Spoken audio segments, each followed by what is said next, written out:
Hi everybody, welcome to Amy Nolte Music and welcome to my little Q&A where I take questions from Instagram and Facebook and answer them to the best of my ability. If I play stride piano to accompany myself while singing a jazz ballad, what do I do with my right hand? It's a good question and I'll show you over at the piano. But my main answer is to study Scott Joplin. When I was a kid taking classical piano lessons, my teacher let me study a bunch of Scott Joplin tunes. And when I got to college and I played in a Dixieland band where I had to play a ton of stride music, my right hand kind of already knew what to do because of all those patterns I had learned from Scott Joplin. Let me show you what I mean. All right, I don't know if you ever learned to play a maple leaf rag.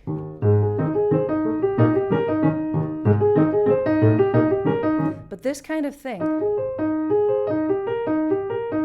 finding a common note between chords, like this E flat over the A flat chord, and then it changes to E flat, and you have this note that stays the same over both of them. That's kind of key. So, I mean, it also happens in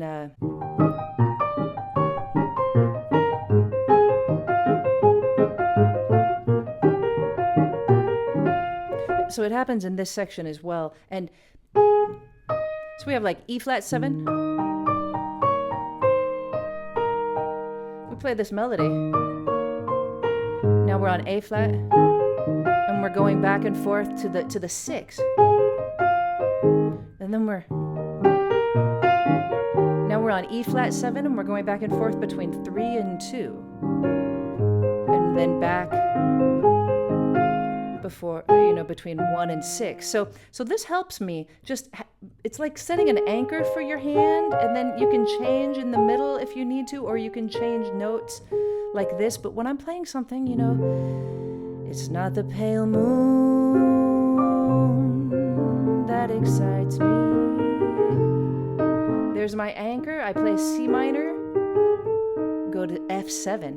That thrills and delights me. I use the same kind of devices. I usually set my hand up in an octave and play just like Scott Joplin taught me. And so if you haven't explored Scott Joplin, I'd encourage you to do that and learn Maple Leaf Rag first of all, and then just go through and learn anything that strikes your fancy in the Scott Joplin songbook. There are so many songs, but learning those little ways that kind of movement can work with this kind of movement, I think will open up a world of fun for you. From Samuel, how can you make your playing unique and stand out from everyone else's playing? That can be a hard thing, especially when you're young, but I can guarantee you that as you get older and more seasoned and more experienced and everything, it'll just start to come organically, and it will have happened and you won't even realize that it happened already. But I do have a little bit of practical advice for you on the subject, and this is something that I do with college students when I go to work and do master classes at colleges. And the thing I'll do is I'll take one song that I think everybody already knows, and I'll choose like 5 different recordings of it. Spotify makes this really easy. You can just type in any song and then hit songs in the tab, and then everybody who's ever performed it comes up and you can listen to them. So I'll take 5 really good recordings of the same song, and then we'll just start playing them. I'll sit back and I'll pick one student and I'll say, I want you to pick one thing about this performance that you like a lot and stop me when we pass it, So we're listening and, maybe it's Peggy Lee singing and he'll be like, stop me right there. And he'll be like, I really like the way she said this line. Oh my, do I, honey? So I'll write it down, like I'll actually write the notes down. Okay, good, we've got that. Then we'll listen to somebody else, maybe Diana Krall sing the same song. Some other student, you stop me when you get to something that she did that you like. Bam, stop. Oh my, do I. Write it down. And it even helps if you can write down the whole form of the song, like on a whiteboard or something. But if you're just doing this yourself, just, write it down, or have an empty form of a song. So just a lead sheet with no melodies or anything. Listen to 5 different people play the song or sing the song, and then take a lick that you like from them, just one little thing. It could be the way they phrase, it could be a particular lick, it could be a different way that they chose to interpret the melody, and just write it down in the bar where it occurs. Then do it 5 times or however many times you want. And by the end of that, you've got like 5 little things on your form of the song that didn't come from you, but came from 5 different people. I mean, you can say that when you're going to play this, you're going to improvise on every section except for the parts that are written, right? So you've got all these sections that are going to be you, and all these sections that are going to be 5 different people. So even though it seems like you're ripping something off, as soon as you put all those 5 different things together, it becomes something brand new. And if you're mixing it with your own stuff at the same time, new. You. Like you are inventing yourself based on, stealing cleverly from other people, putting things together that shouldn't be together or haven't ever been together. I hope that makes sense. But that helps me if I'm trying to help a young player find their voice. That's been a practical thing that I do sometimes. I hope that helps. Next question comes from AJ. Would you happen to know a lovely warm-up exercise for a vocal group? If I am helping a vocal group to warm up, I love to take Bobby McFerrin's Circle Song example or model.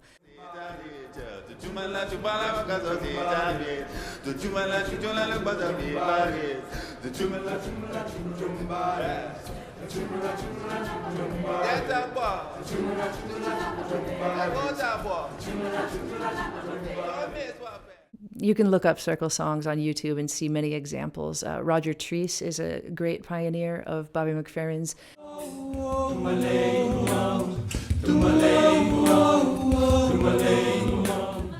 Many of Bobby McFerrin's original voicestra members are excellent at employing this technique when they visit vocal groups and have vocal groups of their own. But the main thing that you do is you take one person and you tell them that they're in charge, or you can be in charge, depends on the situation, and you invent what they call a motor.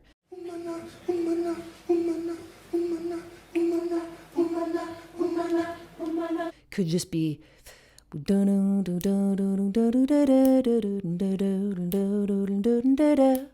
and you teach it to somebody. You teach it to the basses or the tenors, wherever you want to start. And they're all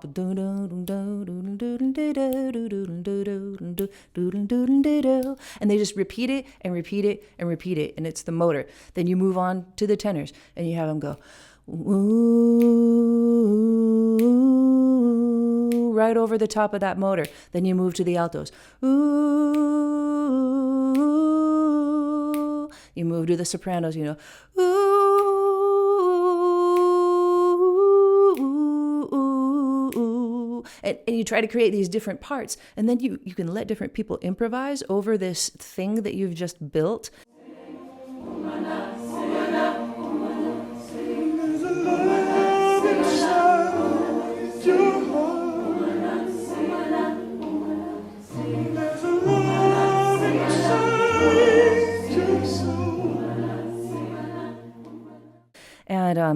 And that's a really fun way to warm up. You can also just, shut it down and stop and do another one and put different people in their high registers, different people in their low registers. To me, this is a really creative way and a way that will never be the same twice for you to warm up. Now, if I just had to give, a standard warm up that I like, I really like to, go,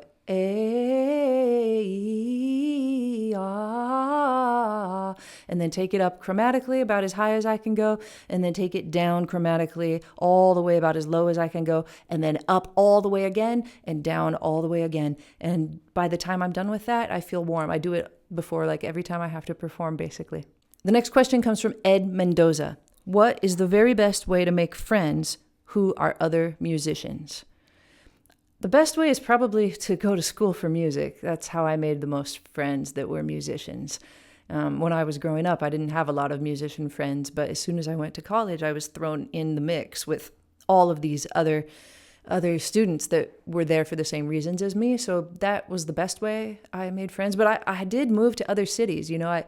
I went to school in Utah, and then I moved to New York City for a couple of years, and then I moved to Los Angeles. So I moved to these other metropolitan areas where I didn't know anybody. And jam sessions were basically my best friend. I would just show up at a jam session, put my name to play, and then try to meet people based on that. People come up to you, or you go up to them and you tell them they did a good job. And then in those days, they would hand their business cards. These days, you probably just, get your digits. But that's awesome. I mean, you go to a place where people are doing what you want to be doing and meet the ones that you want to meet. That's the best way I know. Jam sessions or school. The next question comes from Paul Barnes from Facebook. How to get in the zone. Sometimes things flow effortlessly when thoughts enter your mind, and it's like a train crash. So getting in that zone and staying there. It's a tricky thing. I don't know if you've ever been performing and just something happens to you where everything's clicking and you're just magically doing the things that you've practiced. It's all coming together. And for a moment, it feels like you're on top of the world. I've even had it feel like I'm rising up out of my seat, like collectively with the rest of my band, because we're all there together. That is the best. It's like the nirvana, right? I think it's what we're all striving for all the time. But you're not going to be there all the time. It's not going to happen. There are going to be different factors playing into your night. You never know. Something bad might have happened to you or any of your bandmates right before you had to go on. Maybe you've got something happening after the show that you can't get your mind off of. Maybe you've got some physical thing like a limitation in your hands or your arms, or you hurt yourself. It's so hard. There's so many factors that go into being a musician that you can't predict it, and you can't be in the zone all the time. But you can practice taking your mind off of those things. And you can do it while you're sitting at your own practice space, and you can just make yourself focus. So, you've got a tune that you're focusing on, right? Maybe you're trying to memorize chord changes, or you're trying to really be in the chord changes and focus everything on the line that you're playing and the vibe you're trying to create. And then maybe you hear a noise and you think, oh, I wonder if that's the mailman, and maybe my package is here. That happens to me. I'll be playing and my mind will just wander. And it happens on the bandstand also. I remember it happening to me when I was a little girl and I was in classical recitals. Like all of a sudden I'd just be thinking about something that happened at school that day. And I'd be like, crap, I'm at a recital, right? So if you can make yourself, if you notice the noise outside, say there's a noise outside, but I'm playing the piano right now, and come right back to it. If you practice that on your own, when you're on the bandstand and little things creep up, might be somebody in the audience, you never know. It might be somebody in your band who makes a mistake. Like you just said, they made a mistake, but we're playing right now, and things have to be joyful, and we have to create something together. And if you can just bring your focus back to where it should be instead of any other place it might want to wander, and you can practice that, I think you'll be in the zone more often, hopefully, than you have been in the past. The next question comes from Bill. Which takes more precedence, the top note of a chord or the bass note? I think both.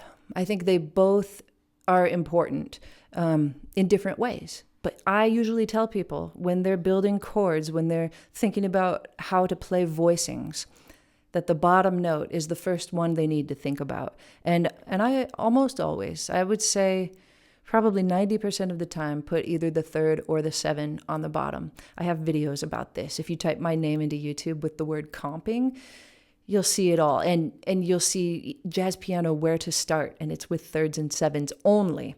So if you have a third on the bottom, it's very likely that the next note that you're going to have on the bottom of your chord is the 7, and that it's going to only be a half step away. And then it's even more likely that the next note is going to be the third on the bottom, and then it's only a half step away. It's just the way that Western harmony works. But whatever note you put on the top depends too if you're talking about if you're a guitar player, if you're a piano player, if you're a vibes player, or if you're arranging and writing for horns or something. That top note will be what people hear the most. So while you're worried about which note the bottom note is going to lead you to, you also have to worry about a kind of melody that you're creating in the moment that has to do with the top note that you're playing. Sometimes I play 4-note voicings, 1, 2, 1, 2, and I do think about that top note.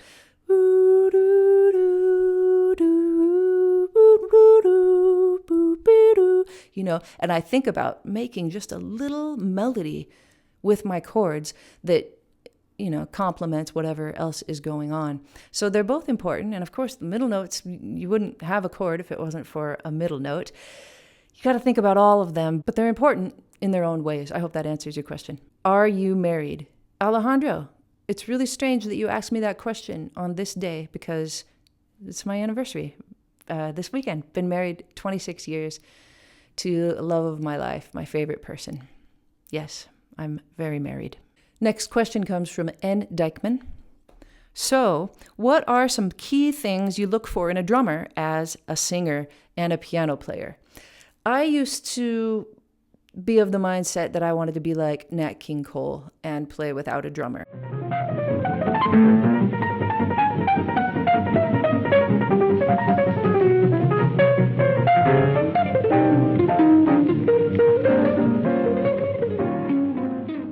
Do the piano trio with a guitar, you know, a piano, bass, guitar. And that's, you know, that happens sometimes. Diana Krall has also had great successful versions of that kind of a drummerless piano trio.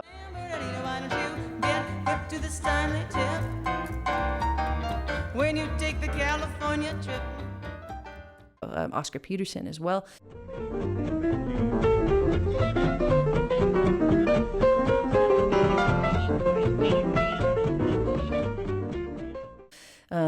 You see it a lot. And I think that a guitar player can add a lot of rhythm to the band. I think I learned that, you know, from Ahmad Jamal's trio without a drummer.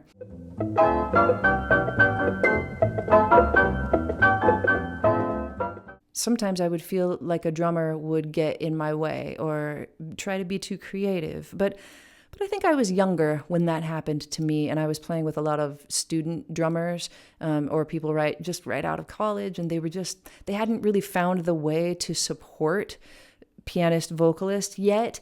They were still thinking, oh, I'm going to do that cool triplet pattern that I learned in my lesson last week or something. And so that kind of turned me off to drummers just for a little bit. And I used to say, and I don't say it anymore, but I used to say that a drummer has to be an awfully good drummer to be better than no drummer at all. I don't say it because I think that maybe that would hurt some people's feelings.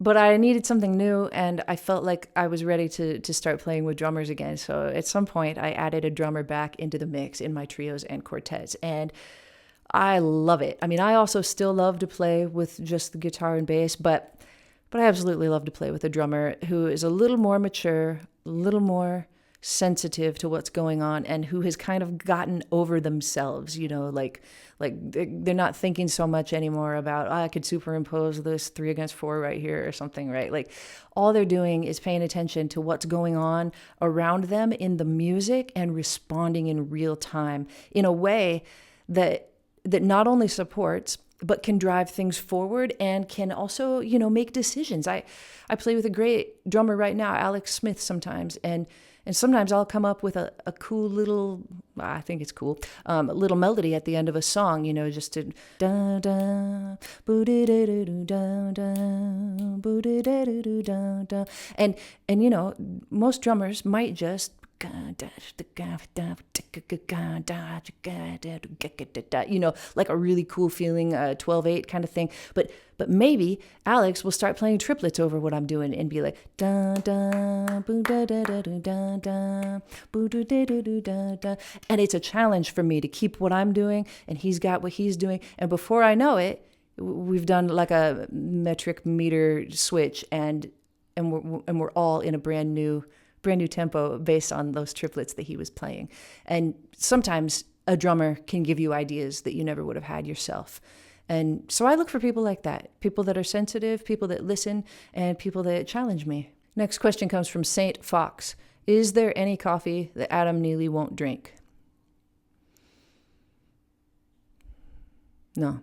A lot of the questions that came to me can be answered by a video that I've already made. So I do encourage you to, if you have any question about anything, to just type it in to YouTube, whatever word it is, with my name and see if I've got a video about it, because chances are I do. For instance, this question from Simone about what right-hand comping patterns should I play can be answered in my playlist called How to Accompany Yourself. And of course, this applies to how to accompany anybody, but it's a long playlist, and I talk all about that there. I have a question from Thomas that says, how do you do ear training more efficiently? How do you pick up the chords from a song? The best way to do this is to listen hard for the bass note, and then once you think you've got the bass note, to try a different quality of a chord. Try a major chord, try a minor chord while you're listening to the song you're trying to figure out, and see if they work. Chances are one of them is going to work. And I do have a whole video about this.